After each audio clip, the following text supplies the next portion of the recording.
Sonic Generations all the way back in 2011 released to critical acclaim, seen as a wonderful celebration of Sonic's history delivered to us on a silver platter. Sonic between then and now has been rocky, which is nothing new for Sonic, but when the world saw Sonic X Shadow Generations was the next game to release, everyone was excited. More Sonic Generations? How could you go wrong with that? Oh, this isn't me implying or setting up that Shadow Generations is another made or awful game. No. If you're going to hear me say anything, let me lead this analysis with saying Shadow Generations overall is good and at times even great. It's not a consistently great package overall with some shortcomings that are reoccurring issues in Sonic titles, but we'll get into that piece by piece as we go along. Without any further ado, let's get right into my analysis of Shadow Generations.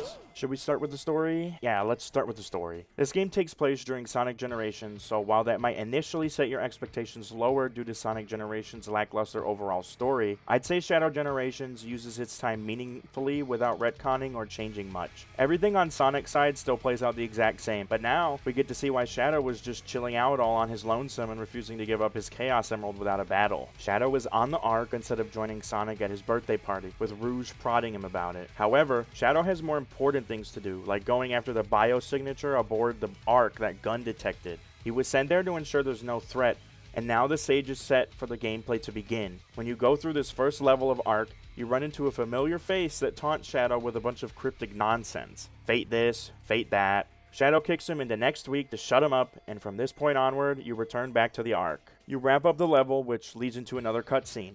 Shadow stumbles across the fake Chaos Emeralds Tails made all the way back in Sonic Adventure 2, and wow, did they really just leave it aboard the Ark like that? I suppose it's as good a place to find it as any, and we'll see why they set this up later. Afterwards, the Time Eater makes their appearance, and everyone gets sucked into the White Void, same as before. We see a familiar face in Omega when we arrive. We will find a few other characters in the White Void, some important, some not. From here on, the main gameplay of exploring the White Void in an open world format similar to Sonic Frontiers Islands begins, but unlike Sonic Frontiers, the stages are the main bulk of the game instead of the open zones. You can't really do much at this point, so you head back in to do Act 2 of the Space Colony Ark. During the level, a strange black goop seems to infect Shadow and grow him wings, which allows him to glide forward while boosting in exchange for some ring drain. It's very similar to Super Sonic in that aspect, and both are immune to damage the entire time. This is their way of introducing Shadow's power-ups, similar to how in Frontiers, Sonic's powers will grow throughout the course of it. The system is a lot less robust, and there's no emphasis on combat like Frontiers, but Shadow is still quite brawly overall in comparison to Sonic. After you complete some levels, you will head back to Black Gates, where you're able to trade in an emblem for a new power-up that allows you to navigate the White Void and new obstacles present within the levels. You get a decent variety. Let's explain them all real quick, shall we? Shadow starts with the ability to boost, double jump, homing attack on a different button for greater control, and both the stomp and slide. The boost feels like it doesn't send you as far forward in this game if you're in the air, and oddly curbs your speed, but beyond that, I think Shadow's base movement controls are smooth like butter. His homing attack is a teleport, which actually allows you to move through obstacles with it. As far as I know, the slide doesn't get any use throughout the game, so it's a bit superfluous, but you will get plenty use out of the rest. Those are the abilities similar to Sonic, but Shadow also has his iconic Chaos Control. You build up your meter for it, located at the bottom center of the screen, and when full, at almost any point, you can stop time. Stopping time stops all projectiles, enemies, and even stage gimmicks, so you can get yourself stuck for the duration of Chaos Control if you use it poorly. There are some capsules you can grab that give you a fill-up on it, and they usually precede elements of the level that require or have a shortcut involving its correct use. Other than it being more difficult to see obstacles due to some things going grayscale, it's a great addition to his arsenal. Another ability only accessible to you during Chaos Control is Chaos Dash. It's incredibly similar to the Lightspeed Dash through rings, except it takes you dramatically further. A nice nod to Shadow the Hedgehog's own Chaos Dash. Less explosive, but still plenty useful when you can take advantage of it. Chaos Spear is a ranged projectile that is used to hit switches and remove a spike barrier from some enemies. This was an ability that was difficult to get used to, and in the footage you will catch me mucking up its usage quite frequently. Oops. Now, we move on to the upgrades. Doom Spears allow you to lock on to multiple enemies at once with your Chaos Spears by holding the button down. It's mostly used for hitting switches simultaneously, but there are a few other uses for it to access alternate paths throughout the game. This is definitely the ability that gets used the least overall, but I think it's a fine enough addition to the game. I just need to get good with my reactions, but for your first time through, it has quite the learning curve. It sits in the back of your mind as an option, but sometimes you go so long without using it, when an obstacle comes up again, you may not react fast enough. I do like its use during homing attack chains because it makes them more involved rather than a simple button mashing fest to get from point A to point B. Doom Blast is next, and while this ability looks really simple and can be a little jank to activate at first, once you get the hang of it, it's actually quite enjoyable to blammo black aliens through walls or enemies and then follow up with a teleporting finishing kick. There are indicators of where to kick them 9 times out of 10, so it's self-explanatory where to throw them for optimal results. Doom Surf is an odd one. It felt particularly sluggish to me, being unable to boost with it being the main culprit. Honestly, it feels like you should be able to boost with it, so I don't know why you can't, but you can do one little boost at the beginning of your surf to get started at least. Left and right bumper have you perform a spin attack left or right, similar to the sidestep, except this does damage and can destroy some obstacles in your path. I don't mind it, even if it comes off as sluggish to control at first. If you take advantage of the boost rings and get good with it, this sluggish feeling goes away for the most part though. Doom Morph turns you into an Inkling, and this makes the Doom Surf feel superfluous by comparison once you start to think about it.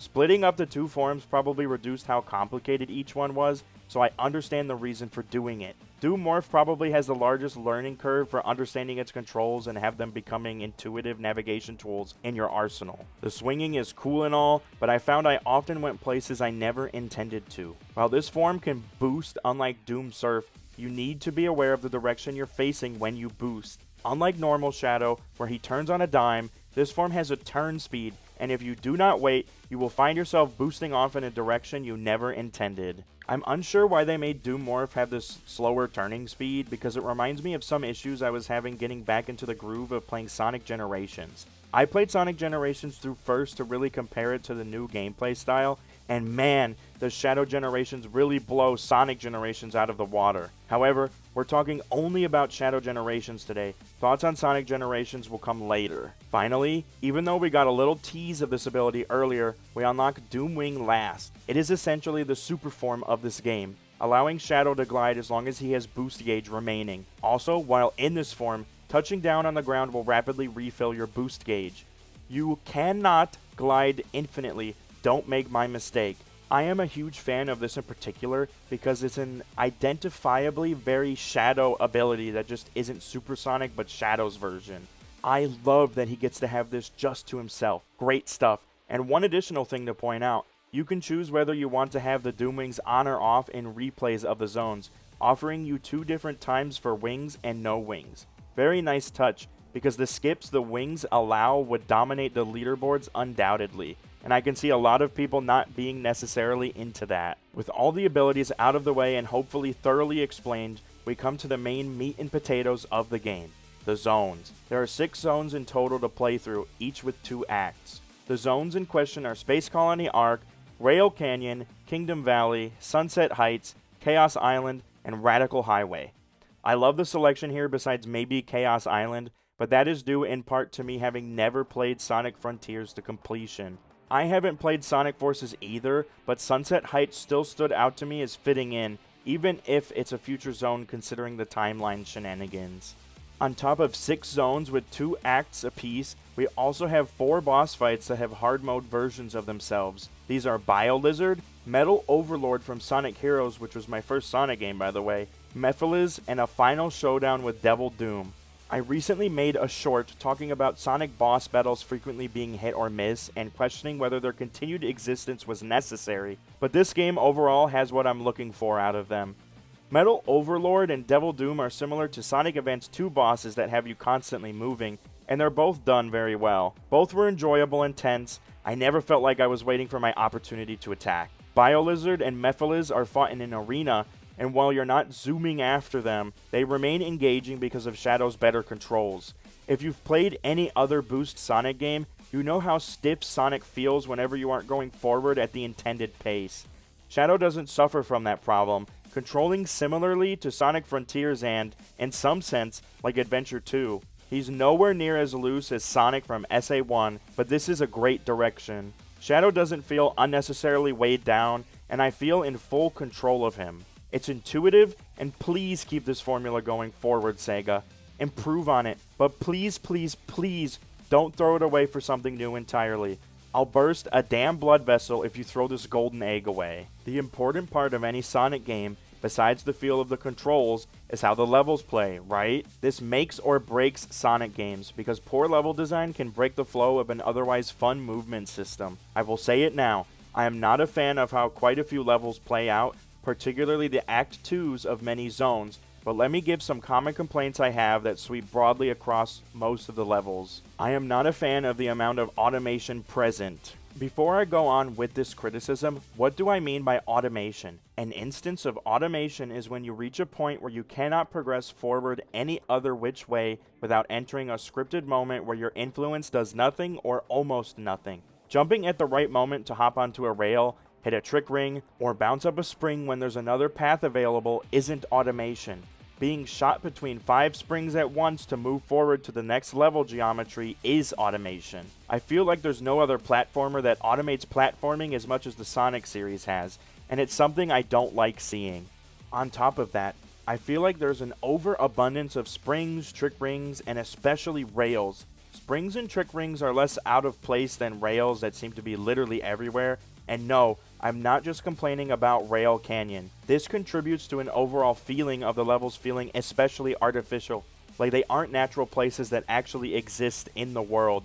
They exist more as obstacle courses specifically made for Sonic and friends to run through. You can be okay with that fact, you cannot be okay with that fact, but I feel like Shadow Generations leans too far into all the boosters, springs, trick rings, and rails. The frequency in which you hit one of these things is too much, and I'd like for it to be toned back. Loops are cool though, you can keep those in moderation. Also, moments where the camera pulls back and follows Shadow in a dynamic fashion are acceptable too, but when paired with the other automation present, it can all blur together. Something that didn't need to come back from Forces is the QTEs. They're not particularly offensive on a first playthrough, but are they really needed in a Sonic game? Cutscenes play within the level, usually to change the setting of the act in some major way, but most of these QTE moments happen in boss fights. Pushing a button to do the equivalent of a homing attack in a cutscene will always be less fun than getting close and doing the homing attack yourself in normal gameplay. It hurts the replayability of these levels just a smidge, and they do not need to be explored any further than this. Let me do the much more fun reaction-based gameplay than reacting with a single button press in a cutscene. Yeah, if you think about it, cutscenes with QTEs are a lesser version of Sonic's normal reaction-based gameplay. Shadow can be cool without them. Have some faith in your audience, Sega. We're not going to get bored from sitting and watching Shadow do all kinds of badass things. The biggest part that makes these levels sometimes less enjoyable is how they are constructed. Generally speaking, I am sick and tired of level pieces floating in a space where no laws of reality exist. They have done it too much, and I miss how grounded Unleashed levels were in a consistent world. No more zones and white voids that reconstruct whenever they feel like it. Please. We've been there, done that, and I want to see zones that don't do 20 backflips structurally in the middle. The one in Rail Canyon is very detailed and enjoyable though. Also, I get really sick of how they use out-of-place boxes, especially in 2D sections. It's level geometry that looks particularly gamey, and it's the biggest factor in my dislike of some level design, along with the abundance of springs, trick rings, and rails. When we go through each level, I'll really get into the specifics of what I like and don't like. And now that I've laid out the groundwork for my criticisms, let's get into each act individually. As a first level, this is stunning and a breath of fresh air. No hills of green anywhere in sight. Revisiting the Ark after literal decades is a delight. Since this is the tutorial level of the game, the level's design isn't particularly difficult, but despite that, this level doesn't feel handholdy and expects quite a bit from the player. You constantly feel like one wrong move and you could fall off at any moment. They get use out of Chaos Control for stopping the missiles, and I don't know a better way they could have introduced Chaos Control than stopping a humongous missile. Thankfully, the QTE in this level is relatively harmless and not a series of QTEs a minute long. There's alternate paths to take that are clear to see, and it's great. The part where I take some issue is when you meet Doom. Every time you play this level, this cutscene will play and you will be transported to an entirely different level theme. Replaying this level means you will rewatch these cutscenes every single time. Great for a first playthrough to incorporate some storytelling into it, but every playthrough after the first, they will grow more and more grating. The sequence where Doom talks at Shadow is also a straight line for a few more seconds, so it's over half a minute of basically doing nothing. Great level, but for some people, it gets worse on repeat playthroughs, sadly. Surprise! This level is entirely 2D.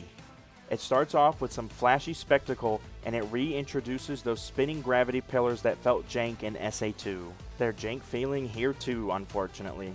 Around the midpoint of the level, just when you think the level may transition to 3D, it's simply a prank while you watch Shadow go from rail to zipline to another rail. If I sat here and tallied up the amount of time the game said, "Look at me, but don't push any buttons," I wonder what it would tally up to.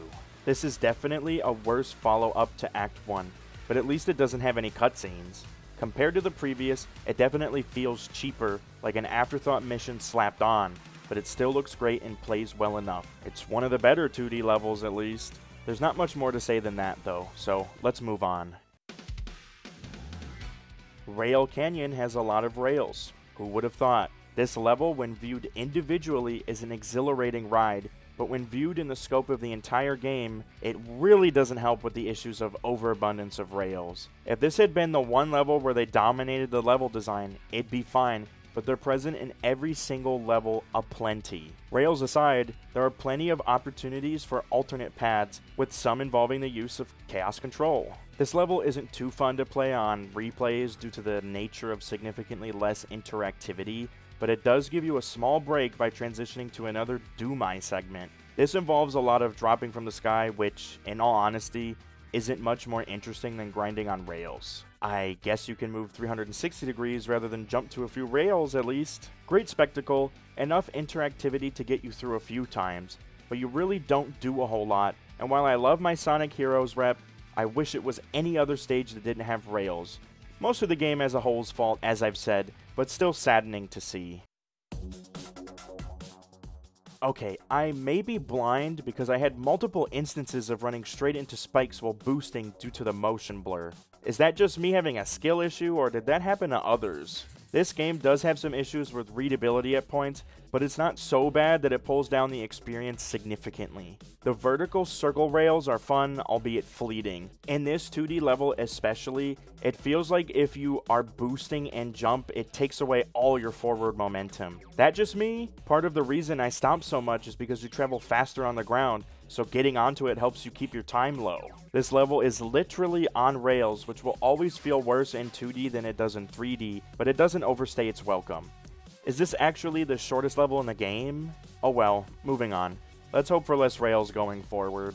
Before we continue to the next zones, I thought to point out that you can play Kingdom Valley and Sunset Heights in whatever order you like. This bit of freedom is nice because I personally alternated between playing their Act 1s and Act 2s. It's the only time the game allows you to do this, but it's a good pace changer. I didn't notice one level being more or less difficult than the other. Then again, I didn't struggle on any level in particular, only dying here or there because I was stupid or impatient. I will also be saving all of the boss fights for their own section, so let's go with what's next in the stage list order. Kingdom Valley Act 1. Excellent level. The Doom Sir feels quite quick here, and in all honesty, I'm quite proud of the gameplay I recorded because I managed to perform a skip that I thought was going to kill me. I mean unalive me. Unalive me. We have a variety of paths to follow, and while there are plenty of wind rails to follow as well, they have alternate paths you have to look out for and snappily react to. Honestly, I think this may be the best level in the game for me. Almost zero automation other than grabbing the birds, which is quick and snappy compared to 30-second cutscenes. It's all great. The huge skip I managed to do with the Doom Wings is exactly why they have 2 times for with and without the wings. You are allowed a gigantic level of freedom with them. There are many alternate paths hidden behind bouncing high enough on these rope bridges, and if you didn't know, you just need to stomp to get the full height from it and reach these alternate paths. Usually with a homing attack following after. Simple stuff, but enjoyable. Also, another pro tip I discovered while playing this level again, you can refresh your boost gauge by using chaos control. I don't know if it tells you that anywhere in the game, but keep that in mind if you're looking to get some excellent times. The fact I'm talking about everything I learned and how much I enjoyed the level should speak volumes on its own. It's a great level, great use of Doomserve, and the peak of what Shadow Generations has to offer.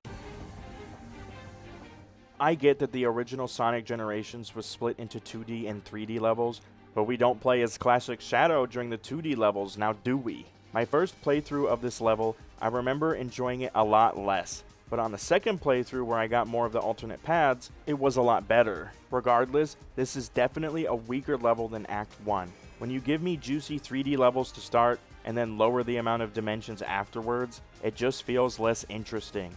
On top of that, it's much easier to see what's going on in 3D, whereas in 2D, you'll find yourself running into objects or enemies much more often. What's even worse is the game constantly teases you like it's about to go 3D for the rest of the level, only for it to never do so. I know it seems like I'm really harping on the 2D, and really, it is just how artificially the levels seem to be put together when they're in 2D. It feels unnatural, and all the automation present is less bothersome in 3D because it's actually avoidable a lot of the time, whereas in 2D, you have one whole less dimension to work with for avoiding them.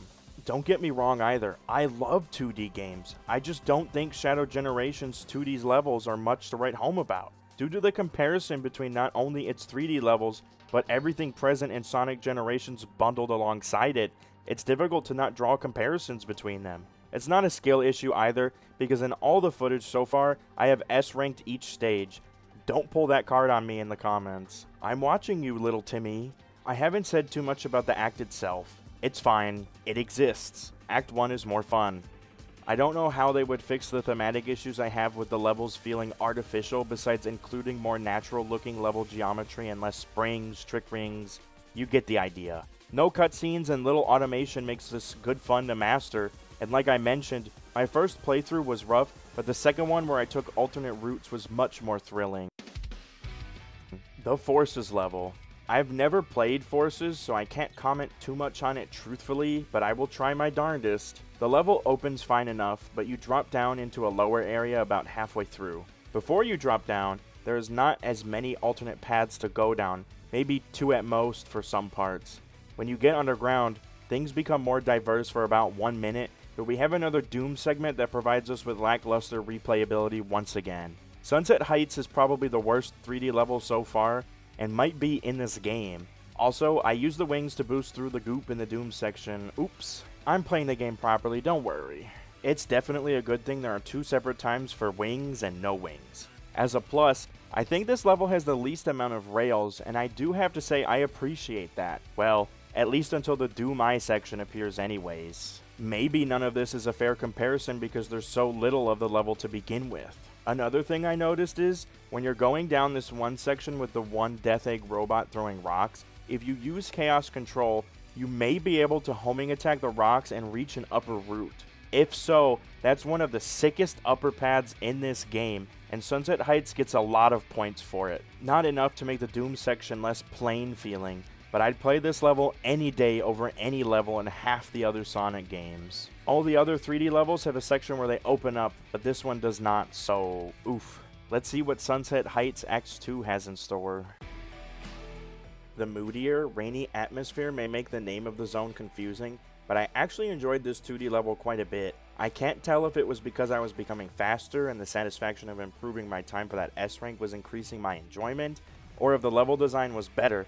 But you know what? Upon reviewing the footage of my run, I think the biggest contributor to my enjoyment was the section with the platforms being targeted by the robots in the backgrounds. It feels very rewarding to use Chaos Control and navigate them before the robots have a chance to destroy them. It probably helps this portion has less springs and other such automation devices too. This is genuinely one of the better 2D levels, and if they were all like this, I'd take less issue.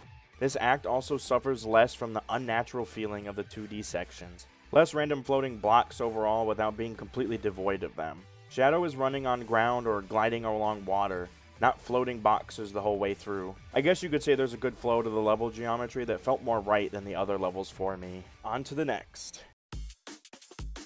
One of the levels I did not get an S rank on. Oops. I cannot get a handle on the Doom Morph's controls. The fact that it constantly pushes you forward in a rigid fashion makes it unwieldy.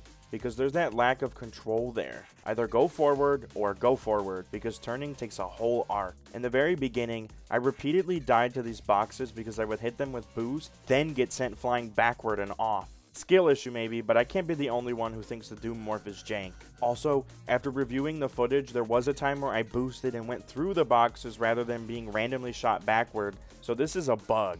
Thankfully, there's multiple pathways which aren't too difficult to reach, where you can mostly avoid using the Doom Morph, which isn't really a positive for the Doom Morph, but it's something. Was there anything stopping them from making Shadow in his base form being able to run along the purple walls and shoot out a tentacle like Spider-Man to do the swinging? The swinging is a great idea, but the alternative control scheme of the Morph is not. Sorry. It makes up a good chunk of this level and was likely the biggest contributor for my lack of S rank. Also skill issue, but you know. The volcano exploding in the background as we go through the level is a nice touch. Would be cooler if we weren't on a rail while doing it though. Halfway through the level, we have another long rail grinding point, which I shouldn't have to repeat why that's disappointing. I really just want to have my character's feet on the ground, and not ground that's an out-of-place floating platform in the sky. Without the Doom Morph, this level would be pretty good, but it definitely brings the level down enough to say it was my least enjoyed 3D level of them all. I know Sonic Frontiers has a lot of random floating platform challenges in the sky, so it makes sense why they're here. I'm just personally not a fan of how it lends itself to the artificial obstacle course style. Act 2 feels like a much more dumbed down version of Act 1. The Doom Morph is back as one of the primary gimmicks of this level, and it takes a moment for you to realize you should be pushing up or down to go up or down walls respectively. Normally, you keep holding forward when you're boosting upside down in any which direction, so it's a different mindset you have to get in. Also, in 2D, it's much less troublesome, but it also makes the Doom Morph less interesting. Almost feels like a bad Sonic Colors power-up. Again, this feels like a downscaled Act 1 without any gimmick to call its own, and I don't consider the falling rocks at the beginning a well-explored gimmick. I get they're trying to follow the structure of Generations, but those were sectioned off into two different Sonics. It made sense because they had two different tool sets for it. Yeah, modern Sonic also had 2D sections, but if I recall correctly, people were mixed on them back then, so that doesn't really bode well now. I don't know specifically how they could make 2D more interesting. It feels like they repeat the same level design elements between 2D levels as well, like the staircase where you go all the way right, hit a wall, then go left, hit a wall, then go right again to proceed. I'm not sure if every 2D level has this, but I know some do, and it contributes to my ambivalent feelings towards 2D and Shadow Generations. They also really love their stomping in 2D as well. It's like every level is the modern Sonic Crisis City. Maybe the big thing is the amount of repetition in 2D. I'm really trying to put my finger on exactly what's wrong besides the aesthetic that makes them boring to me. I need to hear other people's thoughts on it too though, because I don't know if it's just me at the time of writing this. How do you feel about the 2D levels? I'm genuinely curious. In the meantime, onward to the final zone. You can tell this level is the last of the game. I kept dying foolishly because of reaching for that S rank, and while I eventually got it and found some cool alternate paths, it was a struggle, an exciting struggle. My biggest gripe with the stage is sliding down the building. The jump doesn't feel like it brings you up high enough, and it ends up leading to my death even in this footage I have. There was another instance of me being unable to do side dashes while running up a building, even though you should be able to in order to get around the purple glowing wall bits. Also, need to add this. Changing the scoring system to S being solely based on time instead of a perfect run is much more forgiving. If you're doing exceedingly well, you can still make the S rank even with a death. Not dying, especially when the games can be a little janky sometimes, can be a bit aggravating, and this alleviates that. We had bits and pieces of Radical Highway all throughout the game, but it's nice to finally be here proper. Shadow's very first zone in SA2 got the remake it deserves, and I'm happy Shadow's Green Hill equivalent gets to come back from decades-long retirement. Everything's here that you would expect to be, and it's all wonderful. On this act, please don't judge me too hard for my poor gameplay. This level isn't that difficult, but after having binged the game in one night, I was running out of steam to continue at my best. Also, can you believe it? They broke the conventions of Act 2 being a purely 2D affair. Wild, isn't it? If one zone had to have 2 3D levels, it should be Radical Highway. We've got lots of tornadoes and big aliens to contend with, but in the big alien case, you can literally skip them with the wings you are guaranteed to have at this point if you're playing well enough. Not me though. This final act is lovably chaotic, and I enjoy sucking at it. When you get older and you've played so many games with a softer learning curve that only get difficult at the end tend to be a slog to get to the juicy difficult parts. But Sonic is great for this. The replayability of his levels means they are designed to be gone through again and again with its multiple paths, and Shadow's wings encourage experimentation in all the levels to see the cool skips you can get. They're very basic skips that don't require anything more than holding a single button, but it's a great gateway to learning how to speedrun these levels proper. All that said, a great cap off to the game. I'm glad we didn't end on a weak note of a passable 2D level with repeating design elements. Great job, Shadow Generations. Hoo-wee, that's all the levels done one by one. I guess boss fights are up next, aren't they? Let's make it snappy. Our first boss fight is the Biolizard. I initially attempted these on hard mode, but then when I saw you had to do all of them with 0 rings, I immediately lost interest. I do not like harder versions of anything allowing 0 mistakes. However, just because I'm not interested in investing my time into a perfect run, it doesn't mean that you can't. Maybe at some later point I'll come back and attempt the hard mode fights, like possibly on a stream. But for now, let's talk about the normal versions of the bosses you'll be fighting in the main story. The Biolizard opens like the original, chasing Shadow back and forth with head and tail before shooting balls at him. His head falls, and it's simple enough to go up and smack him around all the same we did like back in Sonic Adventure 2. I really enjoy the game giving us a visible health bar for our opponents again, and also being able to do chip rather than single big hits with invincibility periods in between. Being able to do chip damage isn't as obvious with this boss, but the later bosses really allow it and encourage it. Mr. Lizard whips out a new phase after being brought down to 3/4 of his health. He grows 2 arms that slam the floor, and you have to smack them when they linger on the ground after 3 smackaroos. It's simple stuff. Bing bang boom, boss is down. When brought to 1/4, the Biolizard hops up onto the wall, and you have to use Chaos Spears to protect yourself from big purple Barney balls. When the Biolizard throws a big attack your way, you stop time with Chaos Control to punt the ball back, and then it's some simple ball bouncing until you can put the Biolizard out of its misery. Very simple boss fight. It's satisfying to fight, and a great first boss that's easy to understand but also satisfying to defeat. Spectacle is warranted here in this boss fight, so I don't mind the QTE as much to finish the boss off. It's a different vibe, even if I prefer something other than QTEs. Did anyone else get the vibe from this game that they were considering doing a Sonic Adventure 2 remake? There's a lot of Sonic Adventure 2 stuff in there that just makes me think it could be coming. Most likely, I'm just doped up on hopium, so... Gosh, it's been a while since I've seen Metal Overlord. Metal Sonic has kind of been a joke or forgotten about since Sonic Heroes, so seeing him back in all his powered-up glory is a sight to behold. You use your Morph Surf power to combat him. Knocking stuff into him is intuitive enough, even if sometimes it might put you into a laser or two like it did with me. I actually like chipping away at a boss with opportunities for bigger damage off the ramps. It gives the fight a consistent sense of progress that removes the feeling of waiting around some bosses have. It's small chip, but it adds up. The second phase I found can be a bit jank. When you jump spin for the missiles, I found myself tanking hits because jumping and spinning wouldn't send you the same distance as being on the water would when spinning. Am I missing something here? Is this another skill issue on my part? You know, bring Metal Sonic's voice back and let him cause some ruckus again. I have really enjoyed how Shadow doesn't fight Eggman at all in this game, because it's a huge change of pace to not be combating this familiar doctor. Different antagonists allow us to explore different themes, and even allow team-ups like Eggman has already done in the past. More unique villains in the Sonic series that aren't just one-offs, please. This was an unexpected surprise to be included. Mephiles always felt like Shadow's greatest rival, directly stealing his appearance and giving him a little bit of the SA2 Sonic treatment. Mephiles fighting for his existence here, as he says himself, is so raw, like he's desperate to simply exist. That's a feeling none of us can entirely relate to, being entirely written out of existence. He's aware losing this fight means returning to non-existence, which could arguably be worse than death. You don't even get the opportunity to write your own story, you know?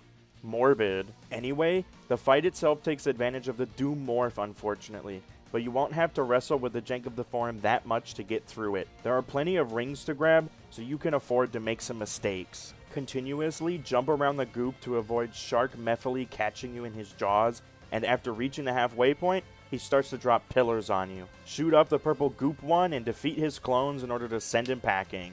He's not done yet though. At 1/4 health, he takes on a bigger form with a shield that can be a little jank to get rid of due to the Doom Morph's controls. But be patient, collect your rings, and you'll beat the boss in no time at all. The ending sequence involving Chaos Control is the perfect cap-off to this fight, and even if it isn't the most involved, it's an enjoyable spectacle and character interaction. There's so much more potential here to have Shadow and Mephiles in a future game fighting with one another in some way. They make good rivals. I wonder when we'll get to see him again, if at all. Ah well, on to the final boss. Being greeted by the upside-down buildings dotting the skyline makes this fight incredibly trippy, even if it is dulled a bit by how often Sonic levels have been extracted in recent memory. Forces and Frontiers have levels put together in a warped, otherworldly fashion, but this is distinctive and detailed enough to be its own thing. Can you tell I want a more grounded Sonic story like the Sonic Adventure games? In this fight, we take advantage of all of our Doom powers except the Doom Spares, I think? Well, I didn't use them anyway. It's expectedly a multi-phase fight, with there being our supersonic equivalent tradition as the final phase. I have to say, and this isn't groundbreaking or anything, but this is 10 times better than the Time Meter fight where we get to boost forward and boost forward. I don't know why they dropped the ball so hard in Sonic Generations originally, but Shadow Generations does not suffer having a late game drop in enjoyment. Similar to Metal Overlord, the first phase begins with the Doom Surf, and you knock stuff at him with your spins on L and R. After you get his first phase to half, you need to use the Doom Morph to navigate your way over. But thankfully, it's mostly swinging between the goops rather than navigating the platforms if you play your cards right. Finally, when he's knocked to 0 health, he transforms into Neo Devil Doom. Ooh, spooky! We whip out our Doom Wings, and we are on a generous timer to defeat him. Don't constantly boost like I did when obstacles are in front of you, because you don't have the handling to move between them while boosting. With more LNR whacking these blue wiggly worms? What are these? Whacking these blue wiggly worms hits him with some chip damage, I guess. Maybe they're parasites. He has some tail swipes he'll throw at you, but when they hit you, they don't even take rings from you, so they're a minor inconvenience to watch the cutscene of being whipped around over and over if you don't dodge it. Just when you're about to finish it, Neo Devil Doom pulls the Uno Reverse card and uses Chaos Control on you. Shadow doesn't take that disrespect lightly and quickly shows Doom why he's called the ultimate life form. We have more cinematic cutscene mashing to make sure we don't fall asleep behind the controller. Thanks, Sega, I was just about to nod off. Totally. Cutscene's not done yet, because we get to see Doom's yassified nails some more before he gets speared and sped through. It's actually really sick to see Shadow punch straight through him. Can't do something like that to Eggman now, can we? This fight is a wonderful ending to Shadow Generations. It uses all of your abilities rather than throwing new mechanics at you last minute, which is something bosses in video games do much, much too often. It makes all of Shadow's toolkit feel worth it, and it's disappointing to think that all this power he awakened fades away at the end of the game. All in all, the boss fights in this game are great, and I don't think any of them are slouches. Mephiles is probably the worst by being associated with the Doom Morph, but I think they're all well designed and enjoyable twists on old faces. Full marks.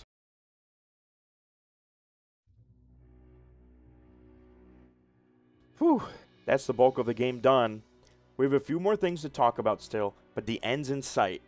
The white void that acts as an open zone is enjoyable enough to navigate, but similar to Frontier's design, it is a bunch of platforming challenges that just appear in the air. The game already has too much of it, so it being even more present here is blah, but Shadow's moveset carries these challenges.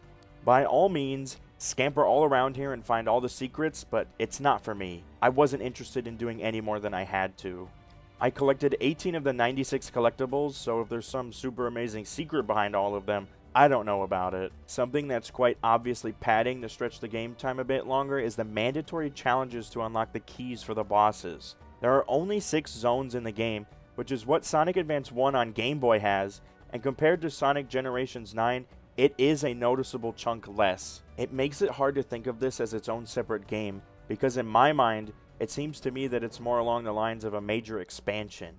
I mean, you can't buy Shadow Generations without Sonic Generations, so I guess it is an expansion in a sense. Anyway, you need to do all the challenges the game points out to you instead of just one per zone like in Generations to get your keys. And thankfully, the challenges don't overstay their welcome despite their increased relevancy. They're more experimental, naturally, and they're fine enough challenges. They hit a sweet spot with how many you need to do between zones, because if you had to do even 2 more per key, it would have gotten tedious quickly. I liked how Sonic Generations allowed you to choose 1 to do, because I personally always selected the missions where Sonic works with or against one of his friends. The challenges consist of collecting rings, beating baddies, having a single ring where you go through the level, use Chaos Control to get to the end before you run out of time, and a few others. Honestly, I beat them in a single try 9 times out of 10, and then I forgot about them immediately afterwards. An offensive way to make the game's runtime a little bit longer when all is said and done. The White Void area can maybe squeeze a bit more entertainment value out of itself if you enjoy collectibles, but if not, it will provide little. Still, it's better than the simple stage select Sonic Generations basically is, and I wouldn't mind more hubs with platforming challenges and goodies in them. Or, you know, a full game with this freedom of movement like Frontiers. I can't comment on the music because it's so purely subjective.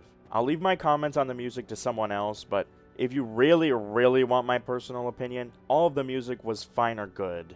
I am unable to point to a standout because I personally don't like Shadow's genre of music as much, if that makes sense. I appreciate that it's distinctive to Shadow thematically, huge plus for that, but I have no strong opinions on the actual music itself. The variety is appreciated, and theming all the music around our protagonist was the best choice they could have made.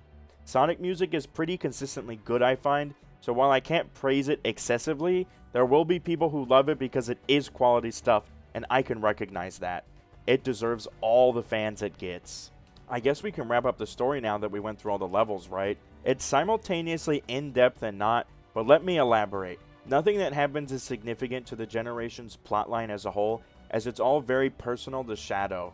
That's amazing, because Sonic doesn't have very many personal stories to tell. It's always been more about saving the world than the people affected by it, other than some broad strokes about friendship. We get to really dig into some of Shadow's past trauma, being faced with Maria and Gerald, his sister and father figure respectively. At one point, Gerald even calls Shadow his son, which I will admit made my skin crawl. Sonic as a game really doesn't talk about family at all if you stop and think about it. So hearing Gerald say son to Shadow was new for the Sonic series. I guess Eggman has his own daughter figure after Frontier's Final Horizon update, but this was long-standing lore that acted as background to Shadow that we now get to see and experience. We see how hurt he is by seeing them again.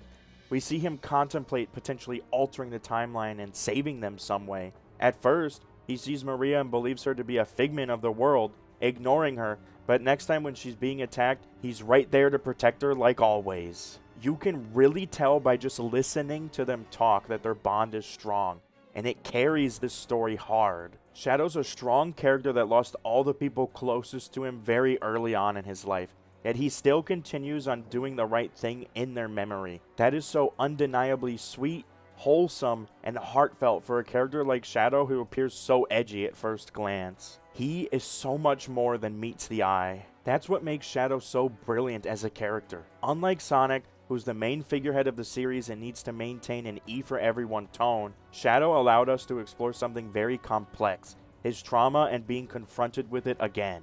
As we get older, we are eventually wounded again and again by life's clock hands turning, and there will be moments when the pain stings all over again. Shadow shows that you will never entirely move past that pain, but you can move onward despite the pain. Do not forsake new relationships in fear of the pain you feel from lost old ones.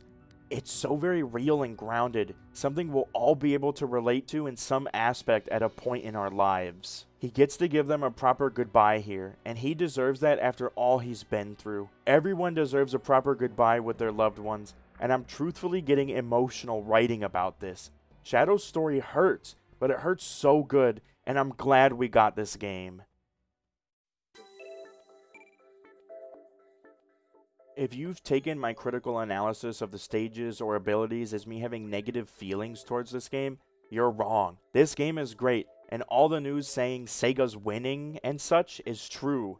This is great, quality Sonic content, even if it isn't perfect. Nothing is, and accepting the bad with the good is how you know you really love a game. Shadow Generations overall has a few blemishes that are barely noticeable amongst the sea of good it provides, and if you've been on the fence experiencing it for yourself, I suggest you give it a shot. I know any Sonic fan's relationship with Sonic is rocky due to his history, and the reason I haven't played Unleashed, Colors, Forces, or Frontiers is because of travesties like Sonic 06 or Boom. Sonic is back, I guess you could say. He's never really went anywhere, but Sonic's developers have finally put out a quality product that doesn't obviously have corners cut or a new, undercooked gameplay style that needed more polish. I am definitely going to be watching speedruns of my favorite stages once people get to it. I wrote and recorded this entire script in 2 days in hopes that I could get it out while the game is new, and now we finally reached its end. I'm trying to strike the iron while it's hot. If you want to continue listening to what I have to say, thank you. I'm a small channel and blah blah blah. You've heard it a million times before. What I ask of you is very simple. If you enjoyed the video, would you please subscribe? Likes and comments are cool too. I'm still figuring things out, but knowing I made something people enjoyed will help me continue improving and put me in the right direction. With some growth, hopefully I could put more into this and upgrade some of my equipment, because my PC is old and struggles to edit together videos. With that frustration gone, I'd be able to edit much higher quality stuff, and the main way you can help me do that is by subscribing. If I reach 1,000 subscribers, I will be eligible for monetization, and any money I get from doing this I can put back into upgrading my equipment and spoiling my hardworking mother. Enjoy Shadow Generations. I hope to talk about the Sonic Generations half of this game at a later date, but I'm already working on 2 other larger projects, so we'll see when I can get to it. Thank you for listening, and have a good day. Bye!